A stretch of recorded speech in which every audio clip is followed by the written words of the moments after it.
మనకు ఒక 2 ఎకరాల వ్యవసాయ భూమి సేల్కి వచ్చింది. ఇది బీటీ రోడ్కి ఆనుకొని జస్ట్ విలేజ్కు 1/2 కిలోమీటర్ సరౌండింగ్లో 1/2 కిలోమీటర్ ఉంటుంది.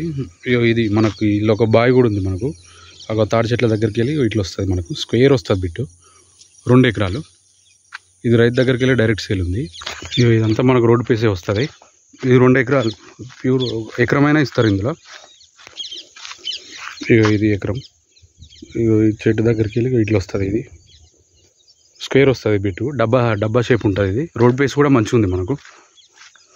ఇది విలేజ్కు జస్ట్ ఒక 1/2 కిలోమీటర్ కూడా ఉండదు విలేజ్కు. చెట్ల వరకు వస్తుంది మనకు సైడ్. ఇదంతా మనకు రోడ్ బేసే వస్తుంది ఇట్లా. దీనికి ఒక వాటర్కు బావి ఉంది. బావి అక్కడ పోలు ట్రాన్స్ఫారం ఉంది. ఆడ ట్రాన్స్ఫారం ముందు నుంచి వెళ్ళి ఇట్లా వస్తుంది సైడ్ మొత్తం. 2 ఎకరాలు కావాలన్నా ఇస్తారు. రోడ్ బేస్ తోటి ఎకరమైనా ఇస్తారు. మనకు మండల్ టౌన్కు దగ్గర ఉంటుంది. జస్ట్ ఒక 8 కిలోమీటర్లే వస్తుంది హైవే, నేషనల్ హైవే. ఇది హన్మకొండకు 35 వస్తుంది సైట్ వరకు. ఇది రైతు దగ్గరికి వెళ్ళి డైరెక్ట్ సేల్ ఉంది మనకు. ఎకరం బిట్ అయినా ఇస్తారు. మంచిగా ఉంది బిట్ మాత్రం.